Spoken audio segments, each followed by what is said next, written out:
చాలా హెల్ప్ చేస్తున్నారు. అంటే ఇక్కడనే కాదు, బయటనే కాదు, ప్రతి విషయంలోనూ పిల్లలను చూసుకోవడం కానీ, ఇంకా ఇలా నలుగురు ఇలా కొంతమంది గ్రూప్గా ఫామ్ అయ్యి ఒక ఫౌండేషన్ స్టార్ట్ చేసి ఇలా పిల్లలను చదివిస్తే ఇది చాలా ఈ ఇప్పుడున్న సొసైటీలో అలా చేయడం అంటే చాలా గ్రేట్ విషయం. అది పిల్లల్ని చూసుకోవడమే కాక ఫౌండేషన్ స్టార్ట్ చేయడమే కాక బయట ఇట్లా ఆశ్రమాలు ఫుడ్ ఇవ్వడం కానీ, వాళ్ళకి నీడ్స్ ఇవ్వటం కానీ, మేమున్నామని ఒక నమ్మకం ఇవ్వటం కానీ, ఏమన్నా నీడ్స్ ఉంటే అవి తీర్చడం కానీ, లేకపోతే బయట చూస్తూనే ఉన్నాం మనం వెళ్తూ ఉంటే కూడా చాలామందికి వీళ్ళు ఫుడ్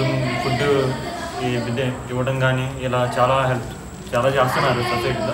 వీళ్ళని చూసి మనం ఇన్స్పైర్ అవ్వాల్సింది ఎంతైనా ఉంది. మనం కూడా రేపు వీళ్ళకి మళ్ళీ వీళ్ళని ఆదర్శంగా తీసుకొని చేయాల్సింది ఎంతైనా ఉంది. సో వీళ్ళని ఇన్స్పిరేషన్గా తీసుకుని మనం నడవాలి, మనం చేయాలి అనుకోవాలి అందరూ. అలాగే ఇలా మాకు ఇంత హెల్ప్ చేస్తున్న డివైన్ హ్యాండ్స్ ఫౌండేషన్కి చాలా థ్యాంక్స్ తెలుపుకుంటున్నాం మేమందరం కూడా. థ్యాంక్స్.